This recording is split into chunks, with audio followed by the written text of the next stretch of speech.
Many times na minention ang salitang grace. Amen.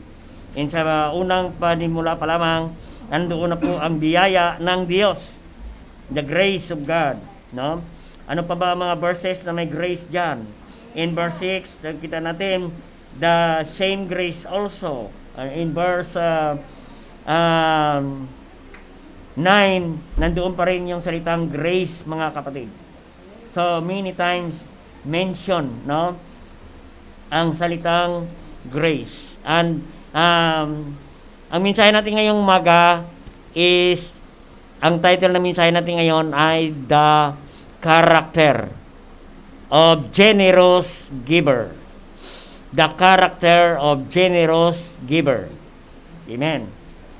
Ang isang attitude, ang character, ang isang manner ng isang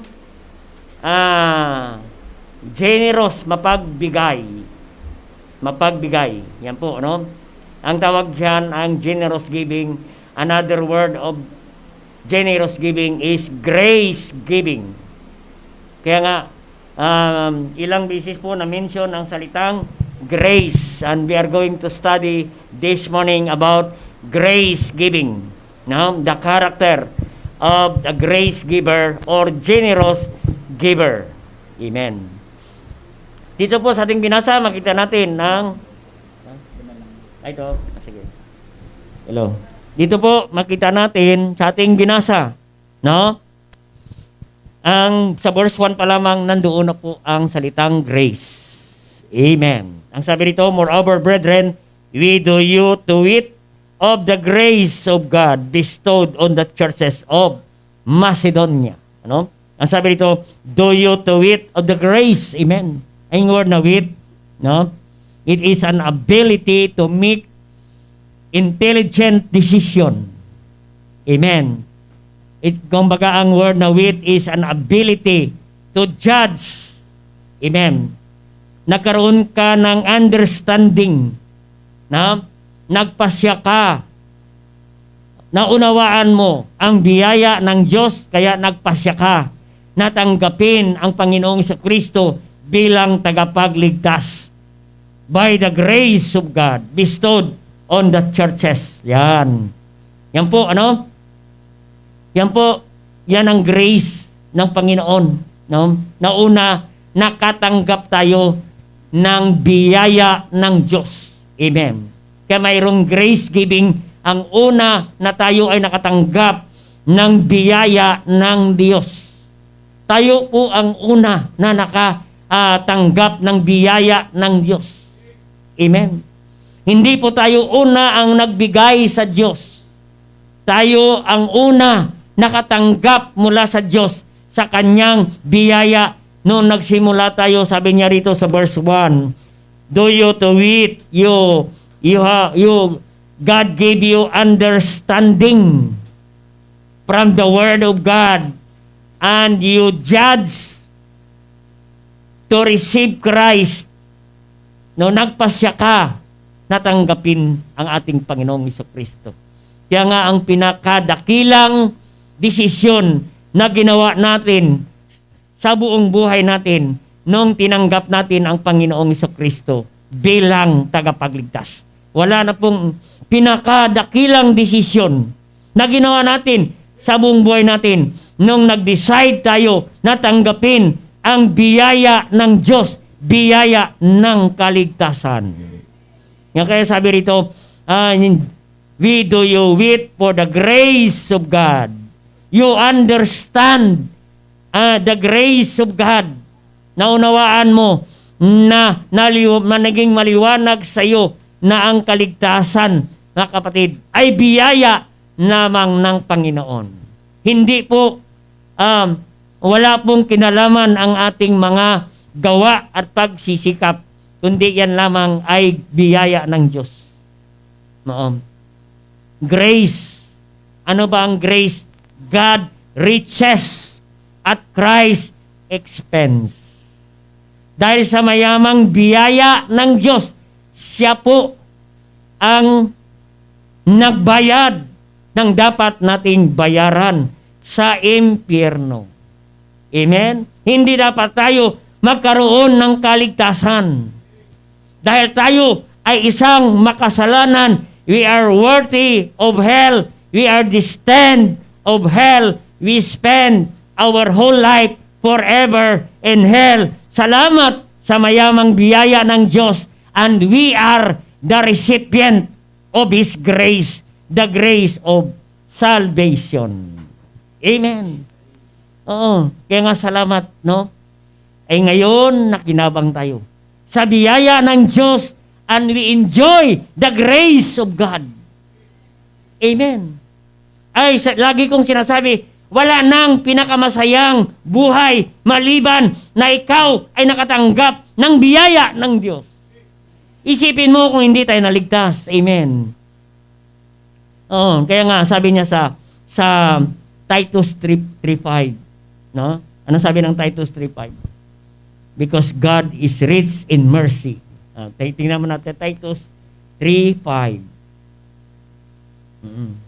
Nga ang biyaya ng Diyos, ang kaligtasan natin, ay biyaya lamang ng Diyos, not by works of righteousness which we have done according to His mercy. He saved us by the washing, regeneration, and renewing by the Holy Spirit. Amen? Not our works. Not by works of righteousness. Amen? Tayo ay pinanganak ng Panginoon. And Ephesians chapter 2, verse 4. Ephesians chapter 2, verse 4. Nakita natin, nakakunik yan lagi. Ang lagi nating alam, Ephesians chapter 2, verse 8 and 9. For by grace are ye saved through faith. It is the gift of God. Amen. Ephesians chapter 2, for by grace are ye saved through faith, and that not of yourselves. It is the gift of God. Yan po ang kaligtasan. It is the gift of God. In Ephesians chapter 2, verse 4, makita natin dyan, But God, who is rich in mercy, for His great love, wherewith He loved us. Amen. Dahil sa pag-ibig, dakilang pag-ibig ng Diyos sa atin, bagamat tayo ay isang makasalanan, because of His great love, wherewith He loved us. Amen. Ang Diyos ang una nagmahal sa atin, bagamat tayo makasalanan. Ang sabi ng verse 5, even we were dead in sin. Tayo ay isang makasalanan. Tayo ay patay. Sabi dito, ye were dead in sin. Tayo ay patay spiritual. We are spiritually dead. Kaya nga ang spiritually dead, walang pakialam sa mga spiritual na mga bagay. No? Yan po ang spiritually dead. Ngunit, sabi dito, we are quickened. Hath quickened us together with Christ. Tayo ay nabuhay kalakip kay Kristo dahil sa kanyang mayamang biyaya ng Diyos. Nakatanggap tayo ng biyaya ng Diyos. Kaya nga sabi na doon sa Ephesians chapter 2 verse 8, for by grace are ye saved through faith. Amen. Kaya tayo nabuhay kalakip kay Kristo dahil sa kanyang biyaya, at tayo nakatanggap ngayon ng biyaya ng Diyos. And thank God, for our salvation is only by the grace of God. Amen. Isipin natin, mga kapatid, kung hindi tayo naligtas, amen. Oo, marami pong namatay sa pandemic, marami pong namatay sa COVID. Oo, ay walang pakialam ang COVID, kapatid, kung sino ka. Pero salamat sa Panginoon, tayo ay naligtas. Mga kapatid, think about kung hindi tayo naligtas, dire-diretso tayo sa impyerno kung tayo namatay. Kaya salamat sa kaligtasan. Walang bayad. It is the gift of God because of His grace. Amen? And we are the recipient of His grace, and we are also the product of His sacrifice. Amen? We are the product of His sacrifice, love. Amen? For God so loved the world, He gave His only begotten Son. Amen? Love. He gave His love. Kaya nga, giving is sacrifice. Amen?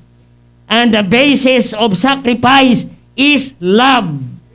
Amen? The love of Jesus in Romans 5:8, God commended His love towards us in that while we were sinners, Christ died for us. He died for us because of His love. So our love is a generous giver. He is a giver, our God the Father. He gave His only begotten Son. Amen. Think about, He gave His only begotten Son. Amen. Tayo nga, hindi natin kaya magbigay ng anak. Kahit marami kang anak, kahit 14 ang anak mo, hindi mo kayang ibigay sa Panginoon ang isa diyan. Pero ang Panginoon, kaysa isang anak, binigay niya ang kanyang bugtong na anak. Yan ay si ating Panginoong Kristo. To die in the cross of Calvary. He gave His life ransom for many. Just a sacrifice, mga kapatid. He sacrificed His life, His blood, mga kapatid. Ay tayo, ang ating sinasakripisyo ay ang ating mga oras lamang. Ang ating sinasakripisyo ay ating mga talento lamang. Ang ating sinasakripisyo ay ating mga kapirahan lamang, mga material na mga bagay, kapatid. Pero ang sakripisyo ng Panginoon, binigay niya ang kanyang buhay, dugo, the last breath, the last blood, the last drop of His blood in the cross of Calvary. And now, we enjoy the grace of God because we are the recipient and we are the product of His sacrifice. Kaya nga sabi niya sa verse 9, sa ating binasa sa 2 Corinthians chapter 8, verse 9, for we know the grace of our Lord Jesus Christ that through He was rich. We have the rich God, but He became poor. Amen.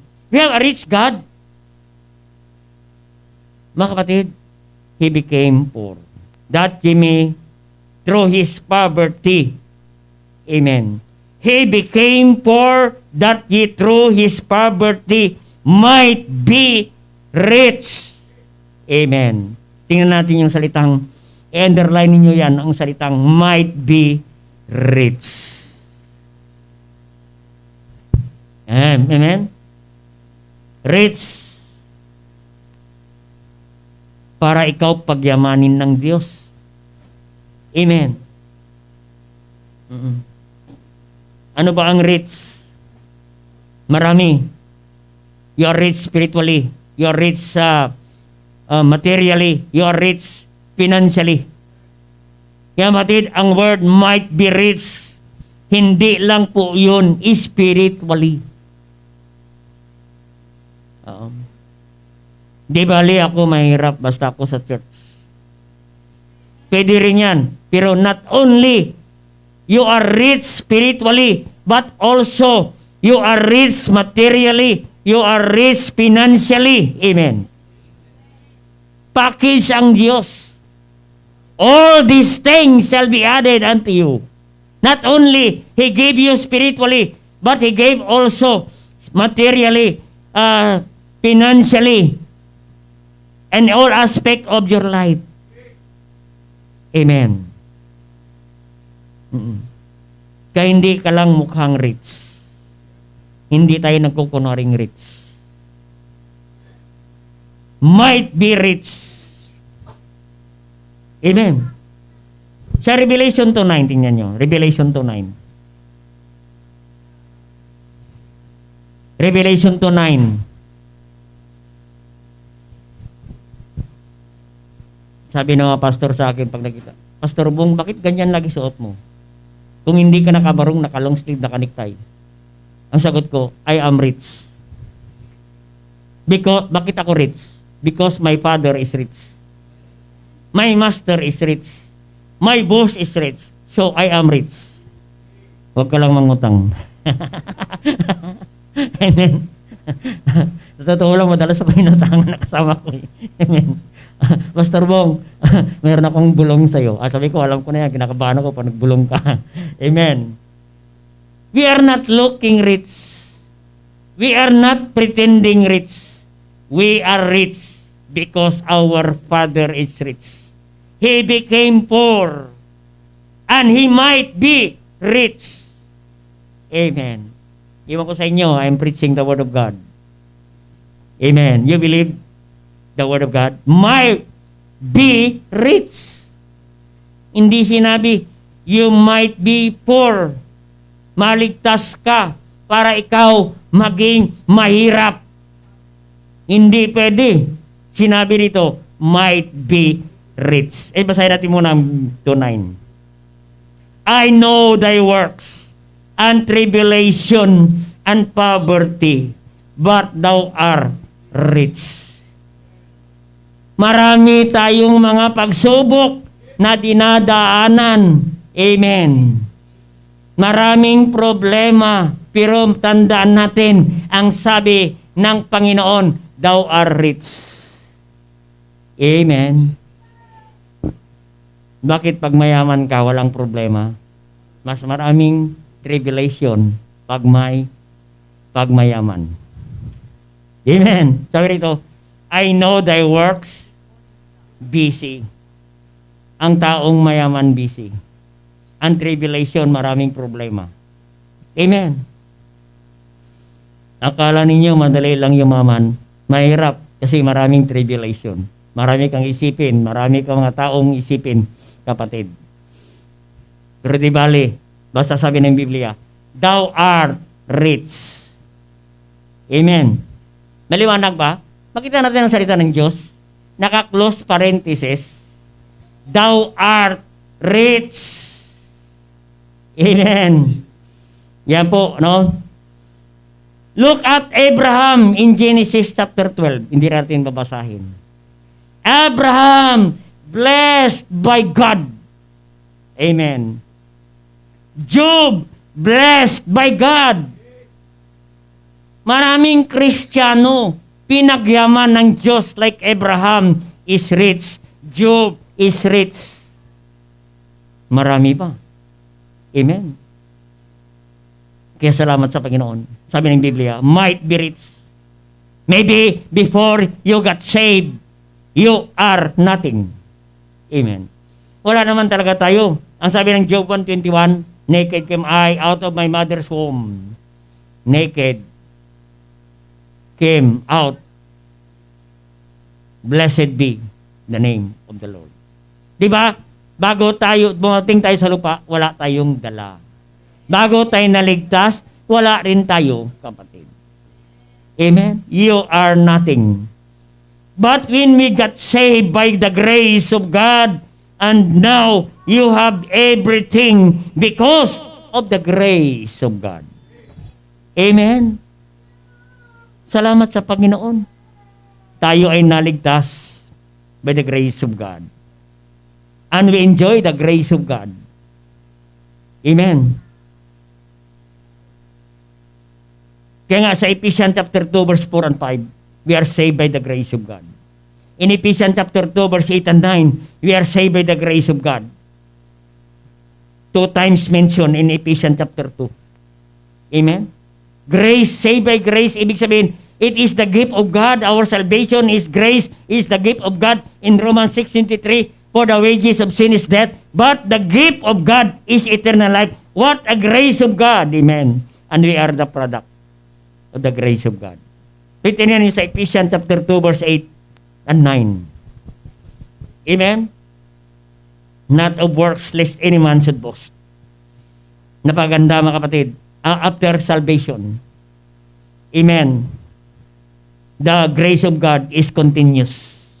Amen. Working on us. Napansin natin kapatid na pagtapos tayo naligtas, hindi tapos ang Panginoon. Hindi tapos ang Diyos sa ating kaligtasan. Amen. In verse 10, look at the word, verse 10. Hindi po natatapos ang ating kaligtasan. Ang sabi niya, we are His workmanship, created in Christ. You understand the word workmanship. The word workmanship. Work. Continue working in your life. Working in you. Working in your family. God is continue. We are His workmanship. Tayo ang project ng Diyos. Tayo ang obra maestra ng Diyos. Tayo ang disenyo ng Diyos. Created in Christ. Amen. Ano ibig sabihin ng workmanship? He continue designing on you. Yung hindi magandang bagay, i-design mo yan, gumaganda. Yan po ang word na workmanship. Created in you. It means, kapatid, in verse 10, after we got saved, He is continuing creating you. He is creating you, improving you, developing you. Kaya nga bago ka naligtas, kapatid, first time mong umattend dito sa church, hindi ganyan ang mukha mo, hindi ganyan ang suot mo, hindi ganyan ang buhok mo. Amen. Si Brother Jared, hindi ganyan yan nang dumating. Tingnan mo naman si Brother Jared. Pwede mo nang mautangan. Ay, wag.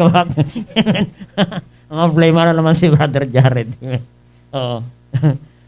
Makita mo yan? Because God is continuing creating His life. God creating you continuously. Continually. God is designing, yan ang word na workmanship. We are the work of art, of divine artist, the Lord Jesus Christ, and we are His workmanship. He is doing something, designing something beautiful in your life. Yan ang word na workmanship. Verse 10. To what? Created in Christ unto good works. Amen. Pinabubuti niya. Na dati pumunta ka rito, ay hindi maganda ang disenyo ng buhay mo. Pero unti-unti, pinapaganda niya.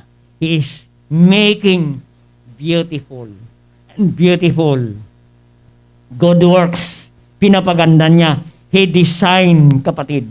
Inaayos niya ang ating buhay. Kaya nga mayroon tayong simbahan na, kapatid, na hindi tayo dati ganyan. Hindi dahil ang mukha natin. Hindi yan ang suot natin, kapatid. Pero ngayon, kapatid, we are His workmanship. We are the product of His grace. Amen? Kaya yun. Kaya tayo nandito. Unti-unti pinapaganda ng Panginoon. Amen. Kung hindi gumaganda ang buhay natin, ay hindi po problema ng Diyos. Baka ikaw ang may problema. Amen. Kung bakit mula ka dumating rito, ay pangit ka, hanggang ngayon ay pangit ka pa rin, aba, kailangan unti-unti may pagbabago. Gumaganda kahit papano. Amen. O ibig sabihin, kapatid, nag-i-improve ka. Because nandito tayo sa church. Because the church is building our life. Amen. Para tayo lumago sa ating biyaya ng Diyos. Kaya nga sabi ng 2 Peter chapter 3, verse 18, grow in grace in the knowledge of the Lord Jesus Christ. Para tayo lumago. Amen. Unti-unti tayong lumago. Kaya ang Diyos ay unti-unti gumagawa. Amen.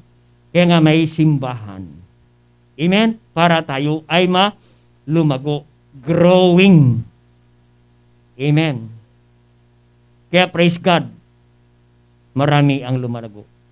Grow in grace in the knowledge of the Lord Jesus Christ. Grow in grace. Amen. In the knowledge, increase in knowledge. Amen. Kaya salamat sa Panginoon. Tayo ay lumalago. Amen. Kaya praise God. Ikaw ay nandito palagi sa service. You are faithfully attending church regularly. Para ikaw lumago. Amen. Para ikaw lumago. Amen. Pero church attendance is not the sign of growing. Amen. Pastor, every Sunday, dito ako. Praise God. Attendance is not the sign of growing. Amen. Marami tumatagal na Kristiyano pero hindi lumalago. Marami, 10 years, 20 years na Kristiyano, hanggang ngayon, hindi pa rin lumalago. They are faithful in their attendance. Ay, paano natin malaman ng Kristiyano lumago? A sign of growing Christian ito po. A sign of growing Christian is a Christian who are generous in giving. Amen. Generous in giving. Diyan po nalalaman. The barometer of growing Christian.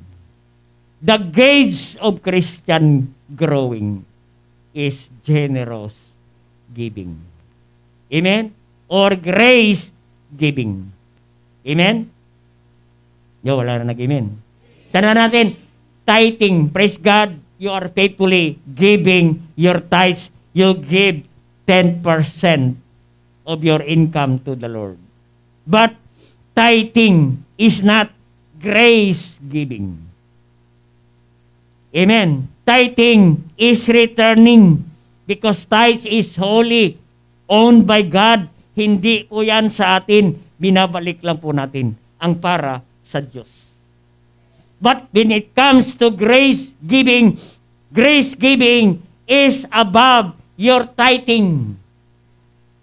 Amen. After you give your tithes and you give offering, that you are now grace giving. You practice grace giving. And that is called also generous giving. Amen?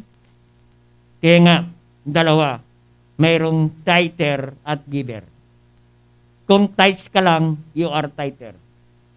Pero kung nagbibigay ka ng offerings, love offering, pay promise offerings, and others offerings, that is, you are giving. That is grace giving. Above your tithe is grace giving. Yan po. That is generous giving. And God, we are His workmanship. Makita natin sa Ephesians 2, 9 and 10. We are His workmanship. Ibig sabihin, God designed us to care, to share, and to be generous in giving. Amen? Amen. God is looking for generous in giving. God is not after of your money. God is not looking for your money. God is looking for your attitude towards money. Amen. God is looking for attitude. God is not interested of our money. He is interested of our heart because God is rich. God did not need our money. He owns the money. He is looking for your attitude and character about money matters. Amen?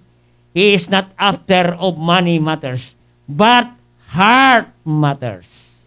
Amen? So this morning, we are going to study about the character of a generous giving. Amen? Introduction pa lamang yan. Pwede na tayo invitation. Introduction. Amen. Grace of God. We are the product of His grace and sacrifice. Amen. Kung hindi tayo naligtas.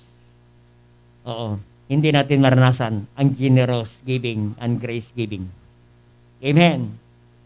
So number 1, the character of a generous giving. Amen. In 2 Corinthians 9:7. 2 Corinthians 9:7. Ang sabi diyan, every man according as he purposeth in his heart, so let him give not grudgingly or necessity, for God loveth a cheerful giver. Amen. Number 1, the characteristic of a generous giver. Makita natin, kapatid, dito sa 2 Corinthians 9 verse 7. Ang sabi ng point number 1 natin, He does not look for a need, but find opportunity to give. Nakita natin, He does not look for a need, but find opportunity to give. Medyo mahaba yung mga puntos natin, amen? Nasanay kasi kayo sa mga literated na ginagawa ko, amen? Lang last Sunday, puro F, faithfully, find the will of God. No, nandoon. Letter F, mga F lang. Pero ito ngayon, kapatid, no? He does not look for a need, but find opportunity to give according to His purpose in His heart. So let Him give, not grudgingly or necessity or in need. Hindi muna kailangan pilitin, kumbinsihin ang generous giving. Magbigay ka sa gawain ng Diyos kasi kailangan ka dapat magbigay kasi mayroong pangangailangan. Ang generous giving, He does not look for a need but find opportunity to give, kapatid. Hindi po yan nag-aantay kung may project, may pangailangan ang simbahan. Siya po ay nagbibigay. Amen. Nagbibigay. Hindi na sa nag-iisip, may pangailangan kaya ang simbahan, may project kaya ang simbahan. He find always opportunity to give. Kahit hindi araw ng Sunday, kahit hindi araw ng service, nagbibigay yan, kapatid.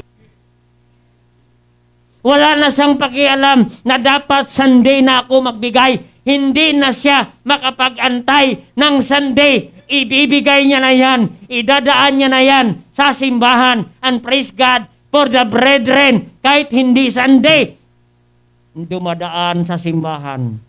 Dinadaan ang kanilang giving. Amen. Yan po, He does not look for a need, but find opportunity to give.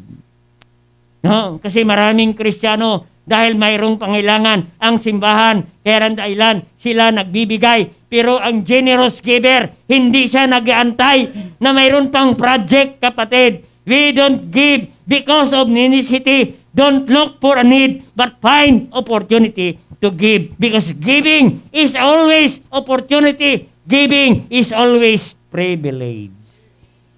Amen. Ito po ang nakita natin sa ating binasa kanina. Amen. Oo, nagbibigay sila. May pangailangan ba ang simbahan? Wala.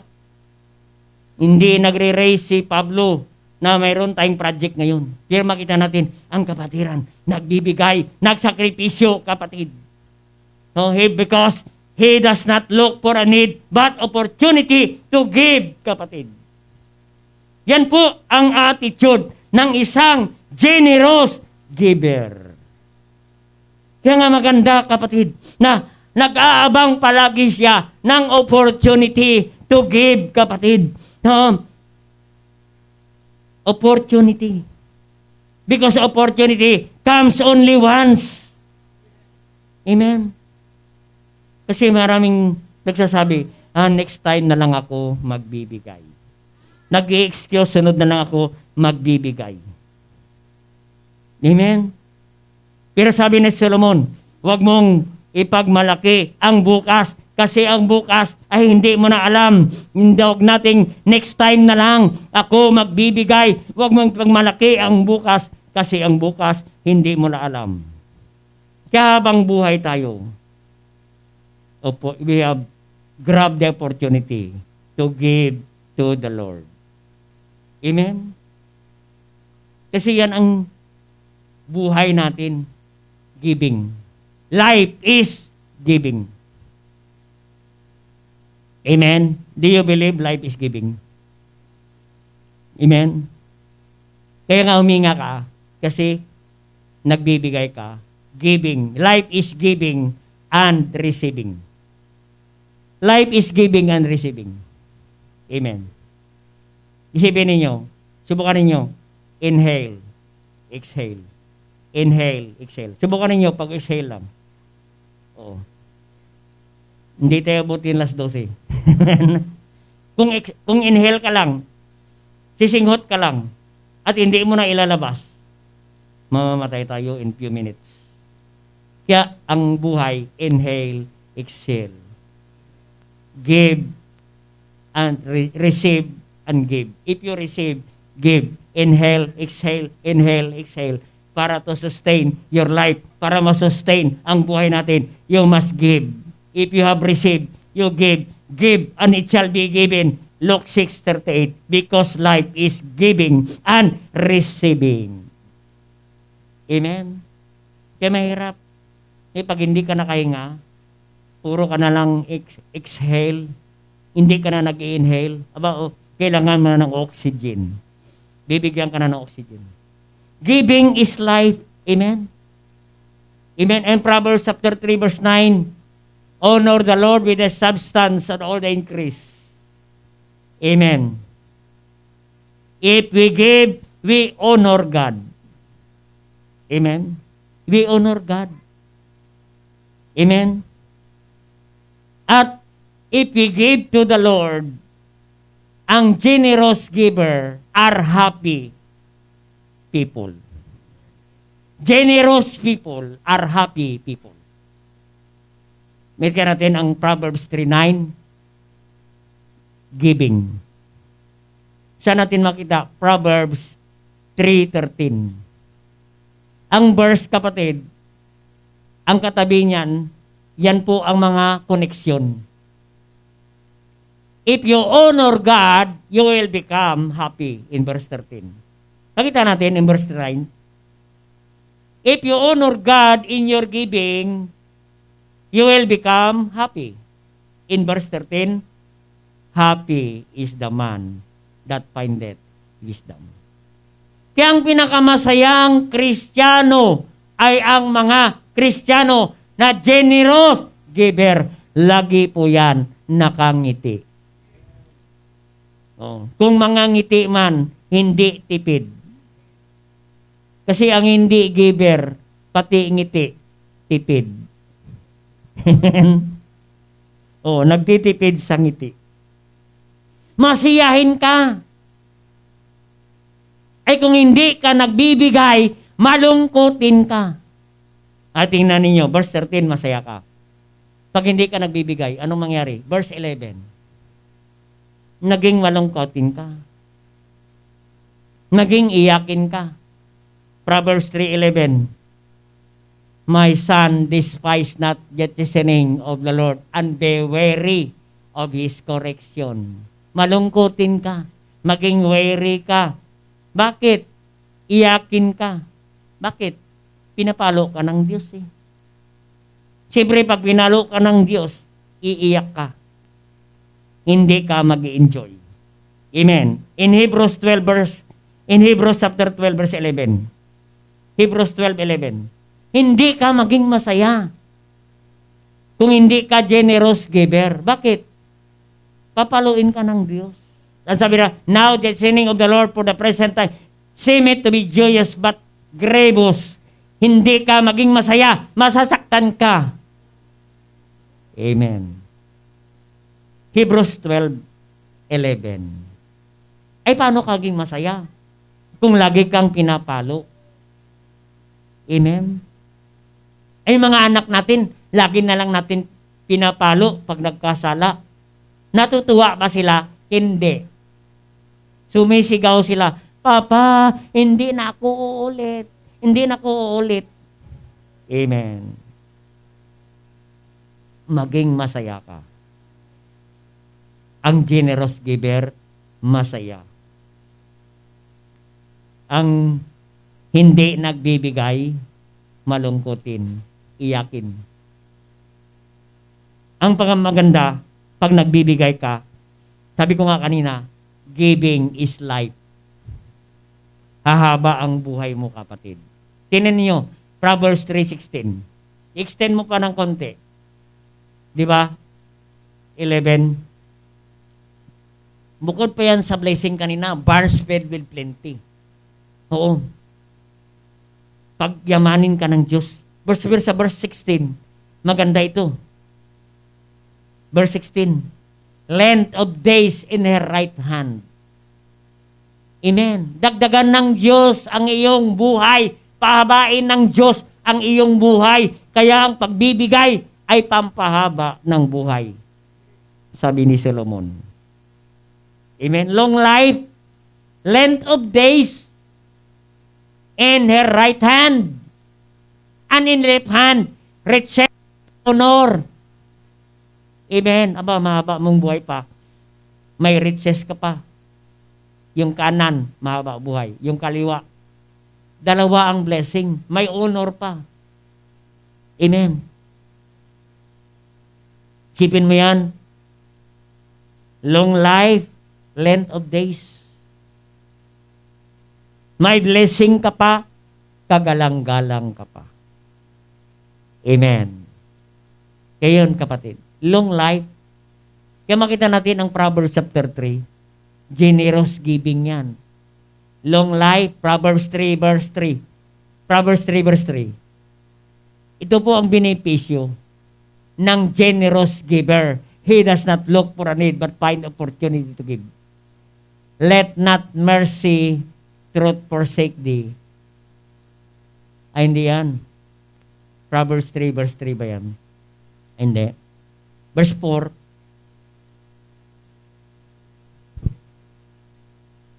Verse 4. Find favor. Nasa iyo ang pabor ng Diyos. Hindi lang pabor ng Diyos, ang pabor ng tao nasa iyo pa. Favor of man and God. Amen. Biro mo yan, pinapaboran ka palagi. Amen. Nandyan ang pabor ng Diyos sa atin, kapatid. Sa verse 2 pala, 3 verse 2. For length of days and long life and peace shall be added to thee. Aba, mga kapatid, pahabain ng Diyos ang iyong mga araw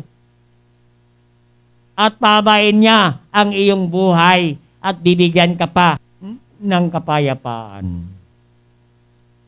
Amen? Alam mo, ang kapayapaan, hindi mo yan pwedeng bilhin. Alam mo ba ang giver? Masarap matulog. Amen? Mapayapa eh. Wala siyang problema. Bakit? Nagbigay siya eh. Panginoon, binigay ko na ang para sa iyo. Ang pangailangan ko, ikaw na lang bala. Diyos ka eh. Kaya makatanggap ka ng pabor ng Diyos. Amen. He does not look for a need, but always opportunity to give. Amen. Number 2 na, para mabilis. Amen. Tama na kayo sa number 1. Huwag nating tingnan kung ano man ang pangailangan ng simbahan. Ang simbahan ay laging mayroong pangangailangan. Kahit anong yaman ng simbahan, laging may pangangailangan. Diwan ko lang, hindi ko maintindihan kung bakit ganyan ang simbahan. Punta kayo sa CBB sa Pedro. Amen. Nangailangan na naman sila ng building, 4,000 capacity. Amen. Number 2 na. He does not wait to be asked, but he gave willingly. Amen. And balik tayo doon sa ating text. 2 Corinthians 8 verse 3. He does not wait to be asked, but he gave willingly. Hindi mo na kailangan kausapin, hindi mo na kailangan na humingi ka sa Kanya kung saan na siya nagbibigay. Yan ang sabi ng Panginoon. Tingnan natin sa verse. 2 Corinthians 8 verse. Saan natin makita? Verse 3. For their power I bear record, ye beyond their power, they were willing of themselves. Nandaan yung willing. He does not wait to be asked, but he gave willingly, liberally. In verse 2. In verse 2. Amen. How that in great trial affliction, in the abundance of their joy and their deep poverty, bounded unto riches, of their liberality. Liberality. Amen. Maluwag magbigay. Amen. Willing magbigay beyond their power. Sila ay nagkusang loob magbibigay sa gawain ng Diyos. Hindi mo na kailangan kumbinsihin pa. Hindi mo na kailangan i-encourage pa. Hindi mo na kailangan humingi pa. Kapatid, He does not wait to be asked. Hindi mo na kailangan kausapin yung kapatid na yan. Hindi lamang yan, kapatid, ang kanilang pagbibigay. They gave willingly. They gave sacrificially. Beyond their power. Pag sinabing beyond their power, kahit wala na silang kakayahan magbigay, they sacrifice. They gave sacrificially. Amen. Sacrifice. Oo. Alam mo, si Pastor Alan, mayroon kaming building project. Oo. Sa church. Na kailangan ng 100,000 para sa property. Mayroon siyang pinakamamahal na big bike. Oo. Pag sumakay dyan si Pastor Alan, talagang kahit pangit ka, maging gwapo ka. Big bike eh. May pangporma. Ay nagkaroon ng project, kapatid. Sinakripisyo ni Pastor. Bininta niya 100,000. Lahat binigay niya sa gawain ng Panginoon. Doon pa naman ako sumasakay. Pag napunta kami sa Cavite, diyan kami sumasakay. Pastor Alan nilang kasapit. Tapos bininta niya, kapatid. Kaya nung bininta niya, hindi na kami nakasakay sa motor. Doon na kami sa owner. Oo. Pinagtyaga namin ang kanyang owner. Oo. Na yung gasolina niya na ay mga 600 dito lang sa Cavite. Pagbalik, 600 ulit. Malakas kumain ng gasolina. Minsan pinahiram niya yan sa akin, kapatid. Sabi ko, Pastor, 1 linggo lang ang owner, hindi ko kaya. Si Sister Mary lang sinundo ko. Naubusan na kami ng offering. Nalaw Sister Mary. Sila lang pamilya sinundo ko. 500 ang gasolina. Sabi ng driver ni Pastor Bong, kailangan hindi mawalan ng gasolina yan. Kahit araw-araw, lagyan mo yan ng 200. Ay 7 araw yan. 1-4 yan. Sabi ko, Pastor, pakikuha na lang ng owner mo para awa na. At magdala na kayo ng 1 galon na gasolina kasi para makauwi na. At nagpadala siya ng driver, pinauwi na. Amen. Kaya yung mga kapatid, sacrifice. Binigay niya ang motor for sacrifice. Beyond their power, that is sacrifice. Amen. Kaya yun mga kapatid. Kaya nga ang simbahan, yumaman. Dahil may membro, hindi mo na kailangan humingi. Amen? Nakakalungkot pa napunta kayo sa simbahan sa probinsya. Yung signboard, nakasulat na lamang sa uling. Sobrang kupas na, walang pangpintura. Amen? Sabi ko, itong simbahan, siguro kawawa ang mga miyembro dito. Hindi nagbibigay. Amen? Oo. Kaya makita natin yung hindi mo na kailangan humingi. Acts 4:34.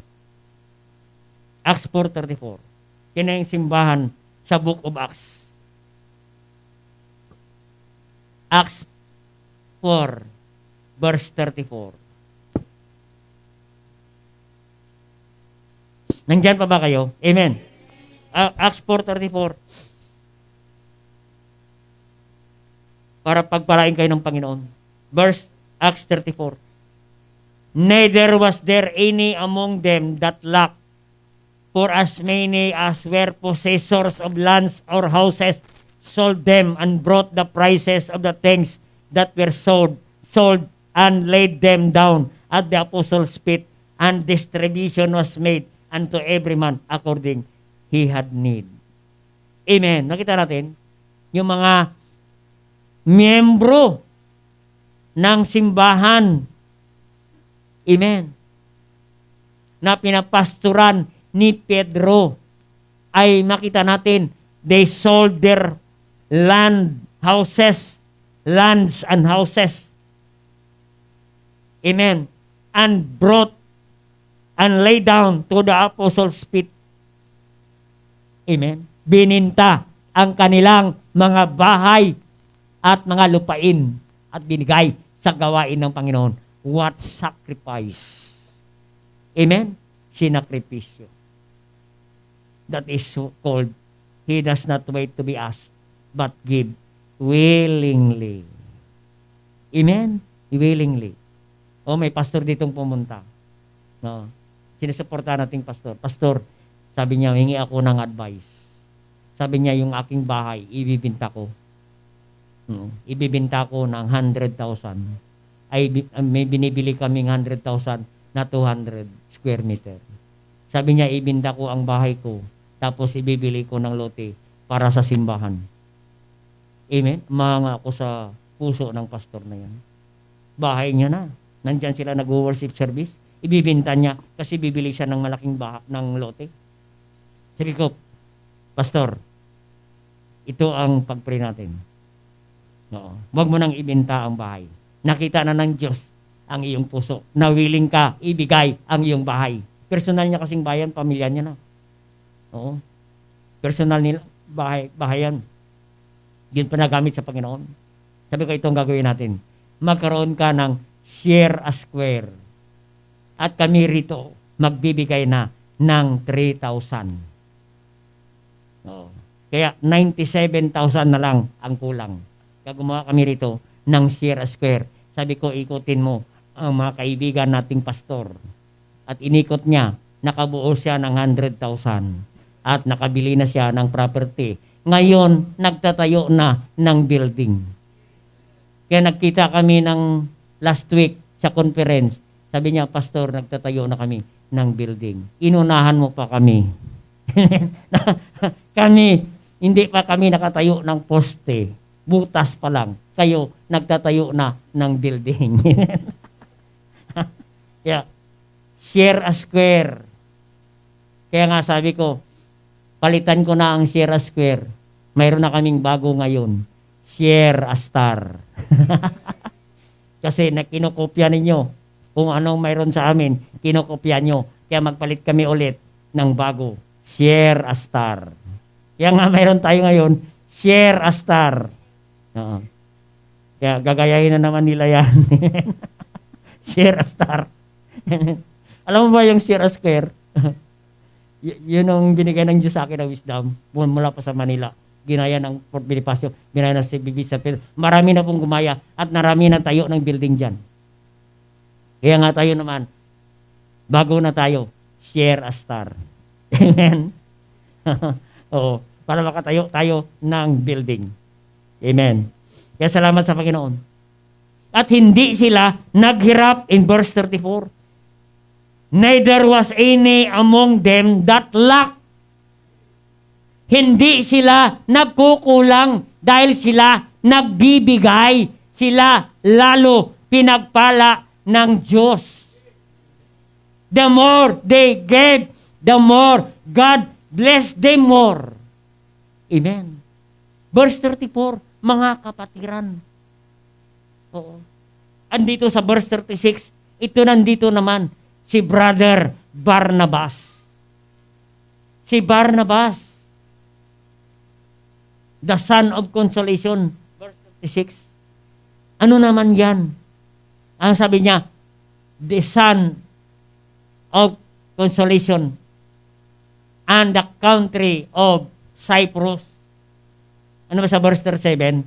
Having land, mayroon siyang lupain doon sa island of Cyprus at kanyang bininta at binigay sa gawain ng Panginoon. Binigay niya sa Apostles' feet kay Peter. Amen? He does not wait to be asked, but willingly, sacrificially give to the Lord. Naghirap ba si Barnabas? Hindi. Lalo siyang pinagyaman ng Diyos.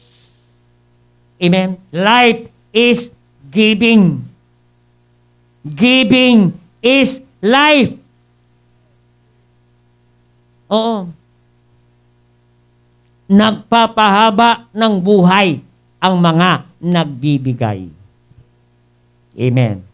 Tingnan natin sa Acts chapter 5. Yung mga hindi nagbibigay, umiiksi ang buhay. Yan ang nakakalungkot. Amen. Acts chapter 5. Nandyan. Si Ananias, si Sapphira. Hindi natin babasahin. Alam nyo na yan. Nagbinta ng lupa. Sabi niya, si Barnabas. Nag-usap si Ananias, si Sapphira. Mama, si Barnabas, gusto ko gayahin. Nagbinta si Barnabas ng lupain, binigay sa gawain ng Panginoon. Bakit hindi natin ibenta rin ating lupa at ibigay sa Panginoon? Nakita natin ang kwento? Nung nabinta agad, verse 2. They brought and kept back part of the price. Yun, binawasan.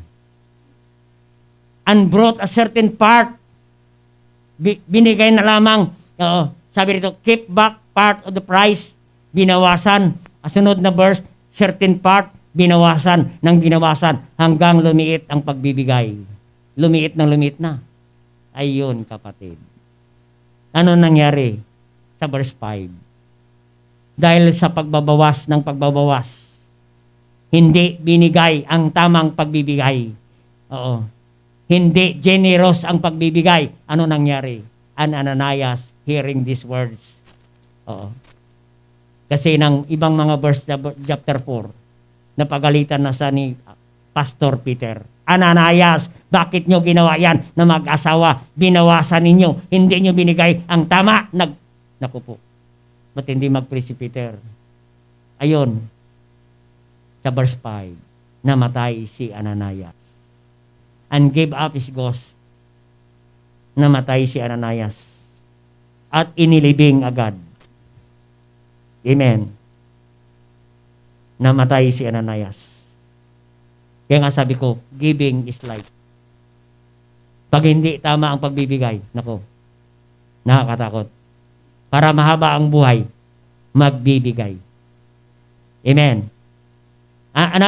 Next verse 7.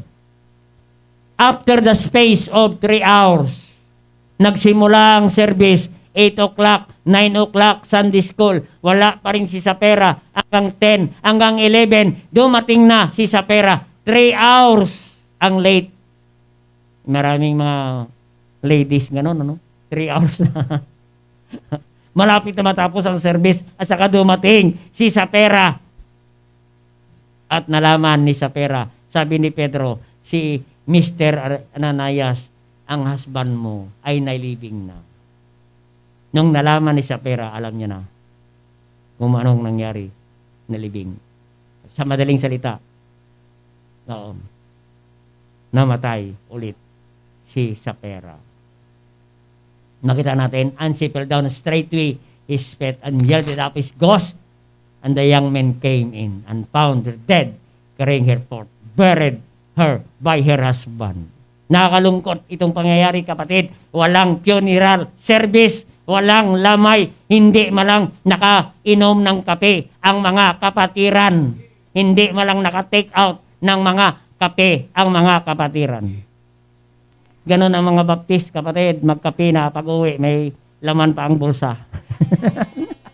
Amen. Sabi ng iba, bawal ang umuwi ng mga ganyan sa mga patay. Pero mga baptist, nako po, may take out pa. Isang linggong kape pa, nalibing na. Amen. Makita natin, walang funeral service. Amen. Nalibing. Maganda ang libing nilang dalawa kasi wala nang bayad. Yan ang kagandahan doon. Libre ang libing. kay St. Peter. Ang ngayon, ang St. Peter, magbayad ka ng hulugan, buwan-buwan. 900 a month. Ilang taon mo yan babayaran at makalibre ka ng libingan kay St. Peter. Ay dalawa ito, hindi 900, 180 ito. Every month. Libre nito mag-asawa. Kaya, libre sila kay St. Peter Funeral Homes. Yan po, mga kapatid, kaya nga may St. Peter. Dahil kay Ananias at saka kay Sapphira. Amen? Ang generous giver, he does not wait to be asked, but he gave willingly. Amen. Binigay nila lahat, kapatid. Hindi sila natatakot magbigay. Amen. And lastly, ito na pa yung makasina. Lastly, he does not give because of abundance, but in poverty. Ang pagbibigay ay hindi pang mayaman, hindi pang mahirap. Ang pagbibigay ay para sa lahat. Kasi hindi tayo nagbibigay dahil tayo maraming pera, mayaman, but in poverty, pwede tayo magbigay. And the Church of Macedonia give in spite of poverty, in spite of affliction. Amen. They give in affliction and poverty. Amen. In 2 Corinthians chapter 8, makita natin ang sabi ng salita ng Diyos. No? They gave. In verse 2, how great in trials, in affliction, in the abundance of their joy, in deep poverty, abounded unto the riches of their liberty, kapatid. They gave not because of their abundance, but in times of trials, in times of affliction, in times of poverty, kahit sila ay maraming problema, maraming babayaran, kapatid, maraming mga pagsubok na dumarating, but they gave not in abundance, but in times of poverty, they gave liberally. Amen. Nagbigay sila. Bagamat sila mahirap.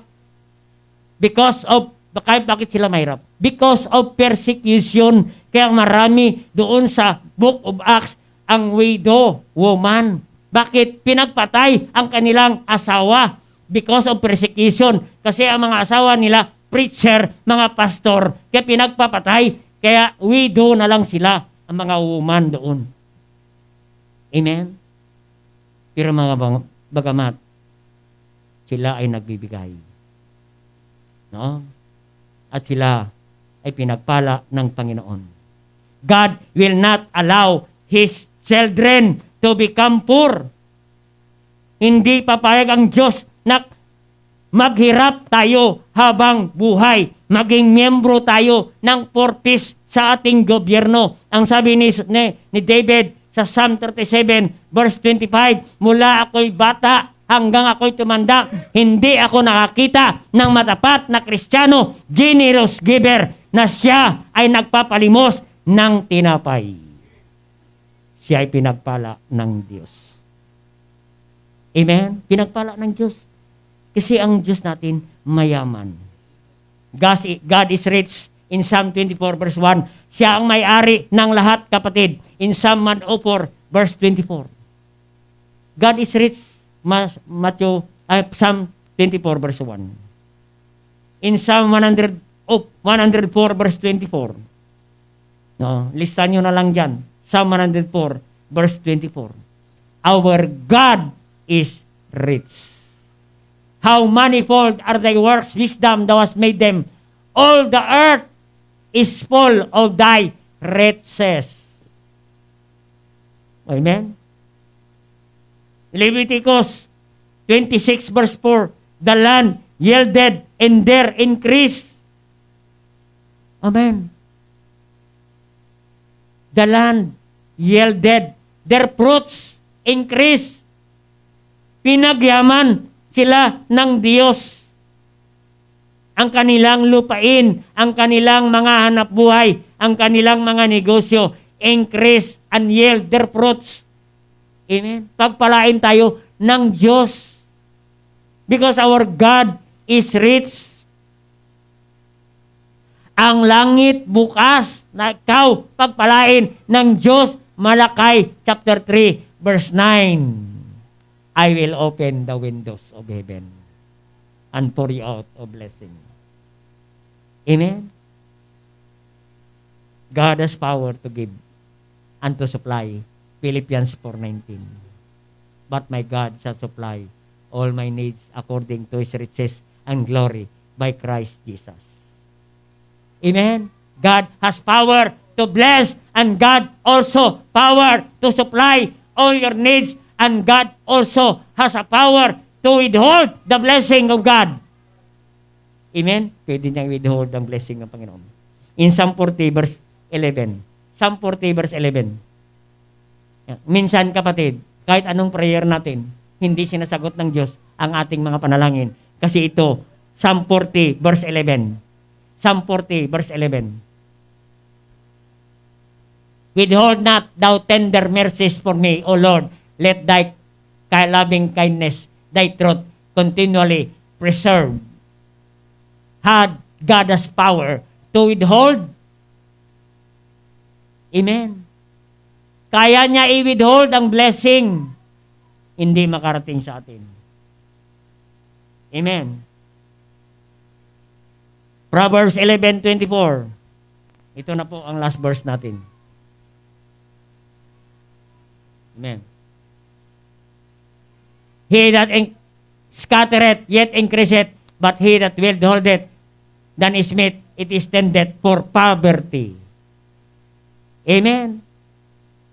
Kaya salamat sa Panginoon. They were deep in poverty. Sobrang kahirapan, kapatid. Pero sila nagbibigay sa gawain ng Panginoon. They gave not because of abundance, but in spite of deep poverty, they gave sacrificially. Amen. They gave willingly and cheerfully. Amen. Ano nangyari dyan, kapatid? Pag tayo magbigay sa Panginoon. In spite of problem. Ito na, basahin ko na. Ano ang mangyari sa atin pag nagbigay tayo? In 2 Corinthians 9, verse 8, always having all sufficiency in all things. Verse 8, yan ang blessing. He does not give because of abundance, but in poverty. God is able to make all grace abound toward you. Pwede kang pasaganahin ng Diyos ng kanyang biyaya. You may always having all sufficiency in all things. Sapat ang lahat ng bagay at maging sagana ka sa lahat ng bagay. In verse 8. In verse 9, ano pa? In verse 9, as is written abroad, given. He hath given to the poor, his righteousness remaineth forever. He hath given to the poor. Dati sila ay poor. Poverty. Ngayon, sila na nagbibigay sa mga mahihirap. Sila na nagbe-blessing ng mga mahihirap na kapatid. Sila na namimigay. They are blessing to others. We are blessed to bless others also. In verse 10. Verse 10. Now they have ministered the seed to the sower. Marami silang binhi. Amen. Anong binhi? Seed. Marami silang mga savings pa. Amen. Nagbibigay na, marami pa silang savings. Hindi sila palagi nagwi-withdraw. Lagi sila nagsi-savings. And seed to the sower, but minister, bread for your food. Aba kapatid, may bron pa silang bread, may pagkain pa sila araw-araw. And multiply your seed. Makita natin, nagmumultiply pa ang kanilang mga hanap buhay, ang kanilang mga business, kapatid. Nagmumultiply pa, increase it the fruits for your righteousness. Binibless lalo ng Panginoon ang kanilang mga negosyo, ang kanilang mga hanap buhay, at lalo silang pinagpala ng Diyos. In verse 11, being enriched, lalo sila pinagbayaman ng Diyos, pinasagana ng Diyos, and cause it through thanksgiving. Thanksgiving.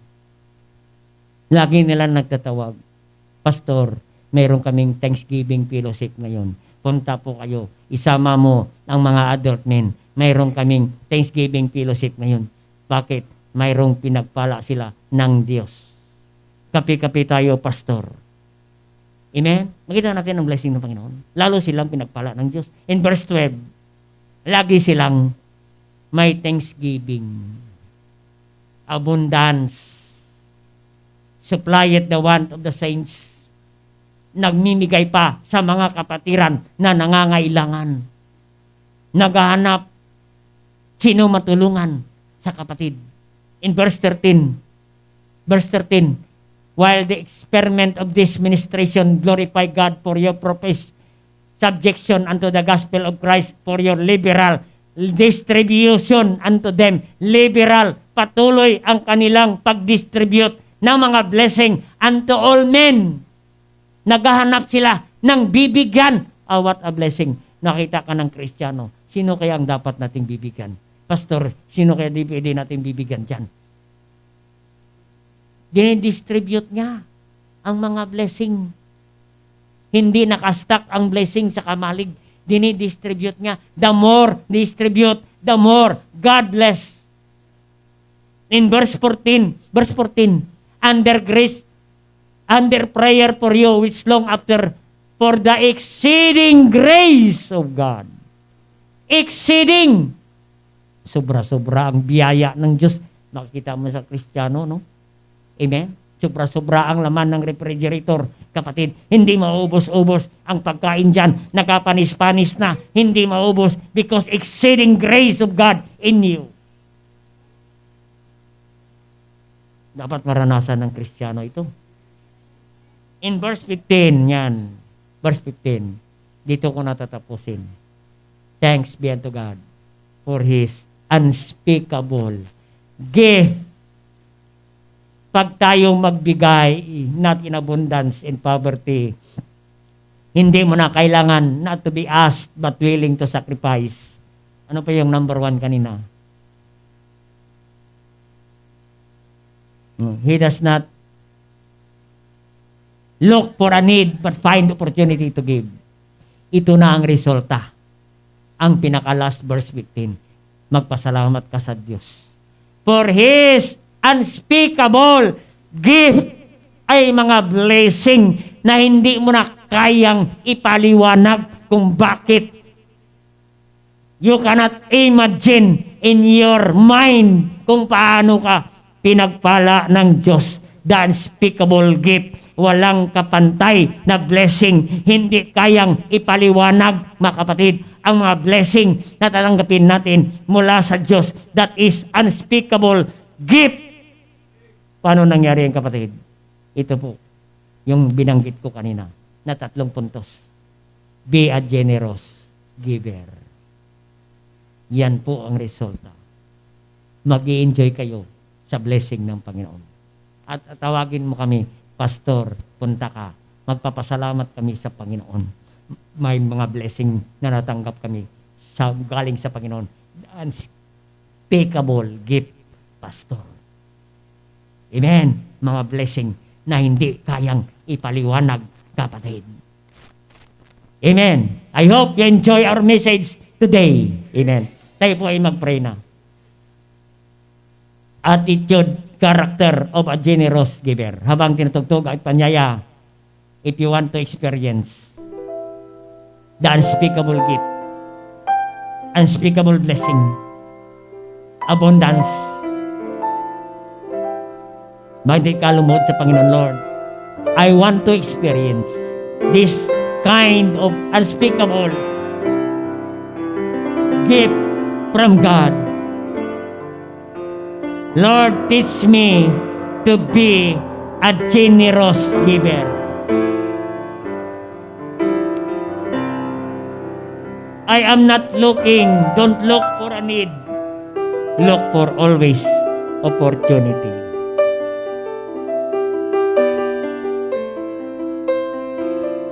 He does not wait to be asked, but willing to give.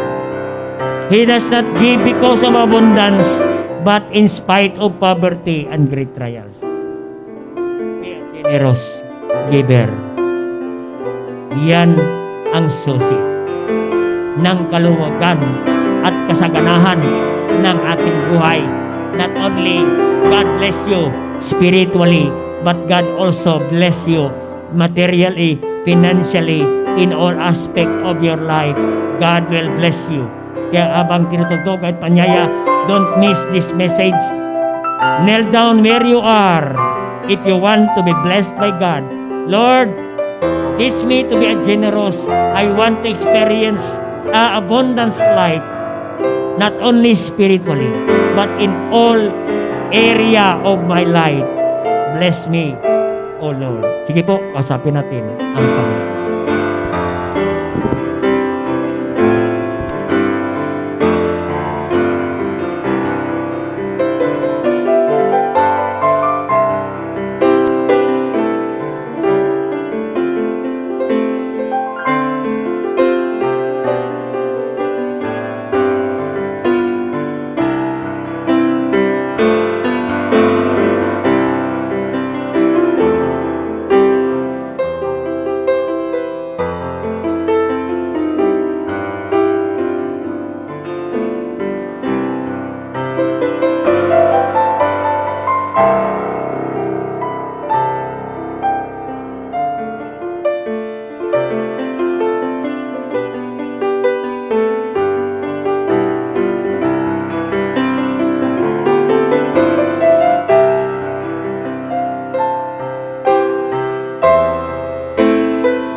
Okay lang Diyos, mga kapatid lahat. Thank you God for your great message this morning. Thank you for the brethren who come to you with humble hearts, O God. Bless them, O God, their commitment. Salamat po, Panginoon, sa inyong mga salita for the wisdom that was bestowed upon the servant, O God. And thank you for teaching us to be generous, Panginoon, and we will experience abundance blessing from you, unspeakable gift, O God, that we experience in our Christian life. Thank you, God. I bring back all the glory and honor to the name of God, and all these things we ask in Christ Jesus' name. Amen. Praise the Lord. Amen. Kaya salamat sa Panginoon. Tawagin na po natin ang ating usher. No? Let us give cheerfully, willingly to the Lord.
Amen. Tayo po ay mag-pray para sa ating pagkakalo. Dakila namin Diyos na mapakapangyarihan sa lahat. Salamat po, Panginoon, sa umagang ito, Panginoon. Salamat po sa mga mensahe, Panginoon, na aming napakinggan. Salamat din po, Panginoon. Kami po ay nahamon muli, Panginoon, sa larangan ng pagbibigay. Thank you, Panginoon, sa oras na ito, sa privilege, Panginoon, na kami po ay makapagbigay, Panginoon, sa aming tithes and offering, Panginoon. Tulungan niyo po kami, Panginoon, na turuan niyo po kami sa pagbibigay, yung tamang pagbibigay, Panginoon, na may kagalakan sa puso, O God. And I pray, Panginoon, na tulungan niyo pa po ang bawat isa, Panginoon, ang aming pananampalataya, Panginoon, na ay mas madagdagan pa, Panginoon, ang aming tiwala sa inyo, Panginoon, sa pagbibigay, dahil alam po namin, Panginoon, na we have nothing, Panginoon, but ang lahat ng bagay ay galing po sa inyo, Panginoon. Turuan niyo po kami kay Panginoon para maibalik ito sa inyo, Panginoon, sa aming pagbibigay. Salamat po sa umagang ito. Dalangin ko rin po ang mga salapi na malikom sa umagang ito. Magamit po sa mga ministry, Panginoon, sa simbahang ito, sa mga project, Panginoon, sa simbahang ito, lalong-lalo na po, Panginoon, sa soul winning at iba pang mga ministry, Panginoon. Salamat po at patawad po sa aming mga nagawang kasalanan. Ang lahat ng ito ay aming dinadalangin sa matamis na pangalan ni Jesus. Amen. Amen. God bless as you give.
Great music.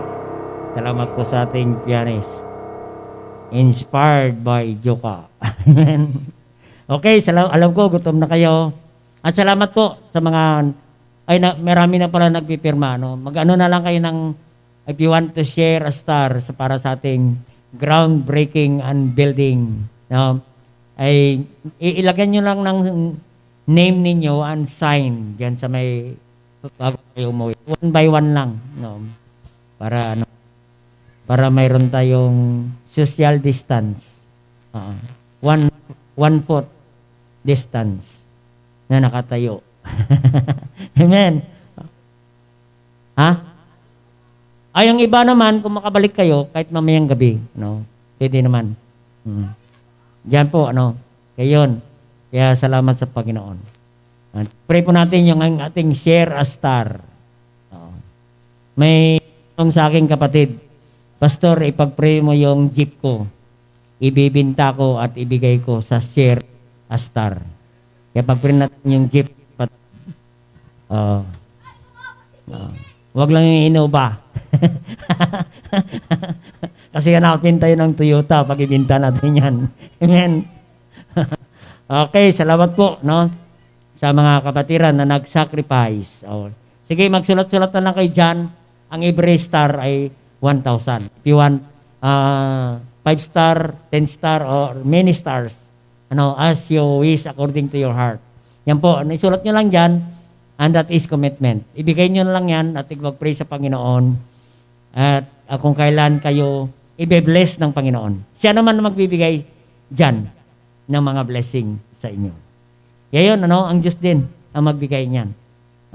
Katulad ng widow woman, fear not, sabi ni Elijah, a handful of cake. Ako na ang magbibigay ng maraming cake. And praise God, 3.5 years nag-provide ang Diyos. Napakaraming cake sa widow woman. Ang 1 cake equals 3.5 years cakes provision ng Panginoon. Amen. Kaya salamat sa Panginoon. Okay, tayo umawit bago ang ating closing prayer at isa-isa na lang kayo magpirma dyan sa mga kapatiran sa ating Share a Star Building Commitment. Tayo out may mic na. Amen. At buksan po natin ating songbook, our closing song, hymnal number 54, Make Me a Blessing. Amen. Hymnal number 54, Make Me a Blessing. Are you blessed? Amen.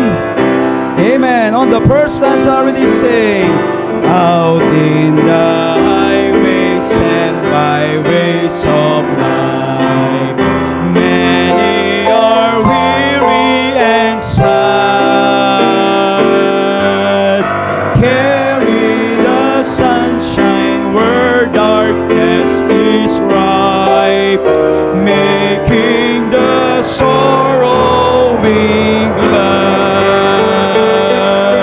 Amen. Make me a blessing. Make me a blessing out of my life. May Jesus shine. Make me a blessing, oh Savior, I pray. Make me a blessing to someone today. Last stanza. Give us was given to you in your name. Love us, the Master loved you. Be to the helpless a helper indeed, and to your missions be true. Amen. Make me a blessing. Make me a blessing out of my life. May Jesus shine. Make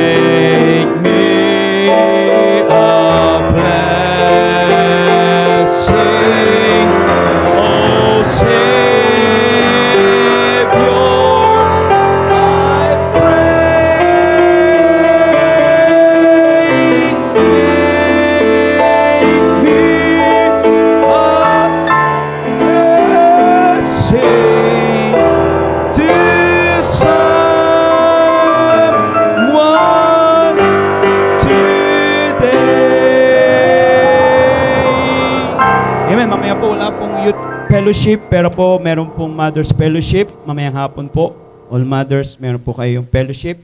At bukas, pag-pray po natin ang peaceful election. Amen. At alam ko po, bawat isa ay may mga kandidato na. Amen. Pero malaga po ay yan ay ipag-pray natin sa Panginoon. Sino man po ilagay ng Panginoon dyan, yan ang plano ng Panginoon. Amen. Tayo po ay manalangin. Hilingin po tayo Sir Alvin for our closing prayer. Amen tayo po.